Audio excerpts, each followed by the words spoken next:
Hello leopards. Today's book is called Mog the Forgetful Cat by Judith Kerr.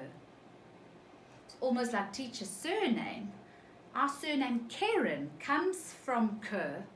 The first Karen used to be a Kerr and he got angry with his family and he changed to Karen, or so I'm told.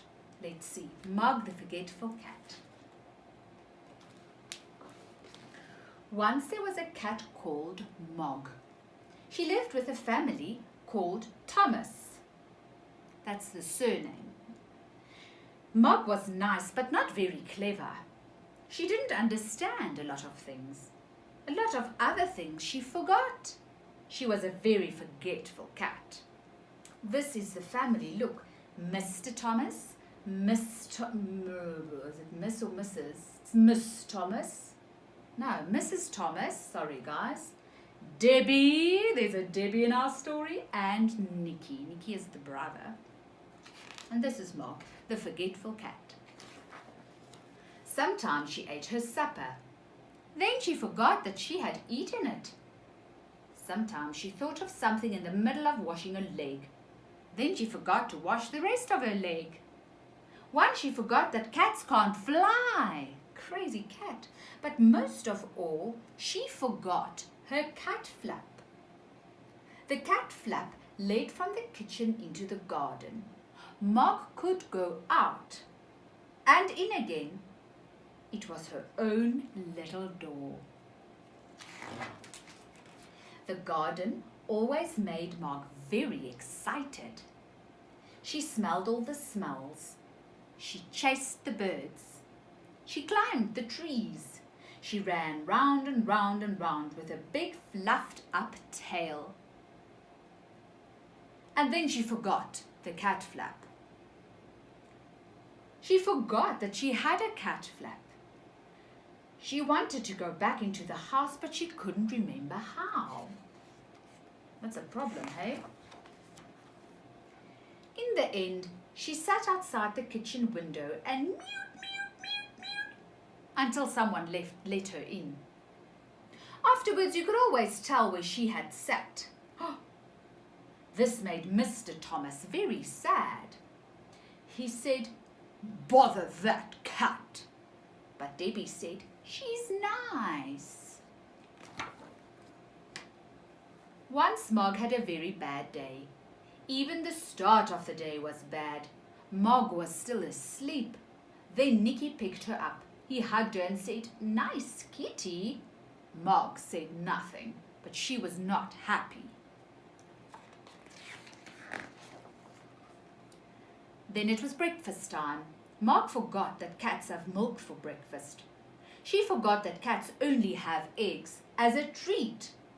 She ate an egg for her breakfast. Mrs. Thomas said, "Bother that cat." Debbie said, "Nikki doesn't like eggs anyway." Will your mommy and daddy allow a cat on the table? Maybe some of them already do. Mog looked through her cat flap. It was raining in the garden. Mog thought, perhaps the sun is shining in the street. Oh, silly cat. When the milkman came, she ran out. The milkman shut the door. The sun was not shining out in the street after all. It was raining. A big dog came down the street. Mog ran. The dog ran too. Mog ran right around the house and the dog ran after her. She climbed over the fence. She ran through the garden and jumped up outside the kitchen window. She mewed a big mew, very sudden and very loud. Mew, mew, mew, mew, mew, mew, mew. Mrs. Thomas said, "Bother that cat."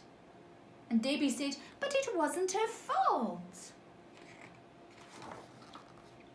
Mog was very sleepy. She found a nice, warm, soft place and went to sleep. She had a lovely dream. Mog dreamed that she had wings. She could fly everywhere. She could fly faster than the birds, and very big birds at that. Suddenly, she woke up.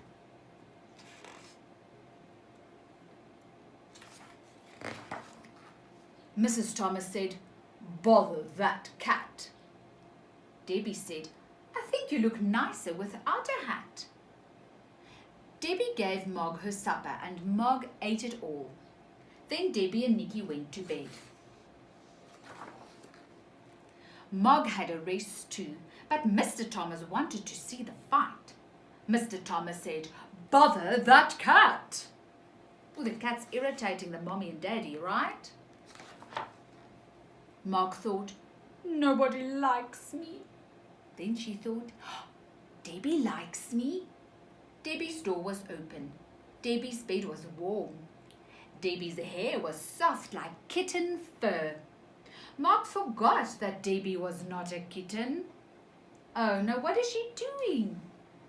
She's licking Debbie's hair, trying to give her a wash. Debbie had a dream. She had a bad dream. It was a dream about a tiger. The tiger wanted to eat Debbie and it was licking her hair. Funny is that? Debbie shouted. Mog jumped. Mr. and Mrs. Thomas said, "Bother that cat! Bother that cat!"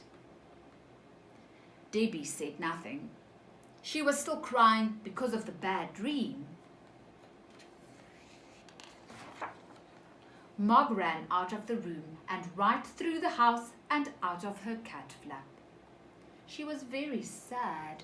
The garden was dark. The house was dark too. Mog sat in the dark and thought dark thoughts.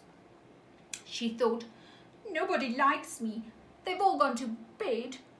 There's no one to let me in. And they haven't even given me my supper."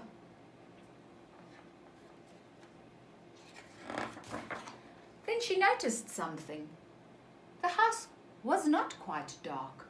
There was a little light moving about. She looked through the window and saw a man in the kitchen. Mog thought, "Perhaps that man will let me in. Perhaps he will give me my supper." What's in their house? It's a thief. Yes, a burglar, and look, he's taking their spoons. Mog mewed her biggest mew, very sudden and very loud. Mew! The man was surprised. He dropped his bag. Oh, look at all the things falling out. It made a big noise. And everyone in the house woke up. Mr. Thomas ran down to the kitchen and shouted, "A burglar!" The burglar said, "Bother that cat!" Mrs. Thomas telephoned the police. Debbie let Mog in and Nikki hugged her. A policeman came and they told him what had happened. The policeman looked at Mog and he said, "What a remarkable cat! I've seen watchdogs, but never a watch cat. She will get a medal." Debbie said, "I think she'd rather have an egg." Mog had a medal. She also had an egg every day for breakfast. Mr. and Mrs. Thomas told all their friends about her and they said, "Mog is really remarkable." And they never or almost never said, "Bother that cat." To Mog for bravery. Well done, Mog. You see, she was forgetful, but she was brave. Sometimes we are good in some things and not so good in other things. But it doesn't matter. We're all good at something, just like Mog. I hope you enjoyed the story. Bye-bye.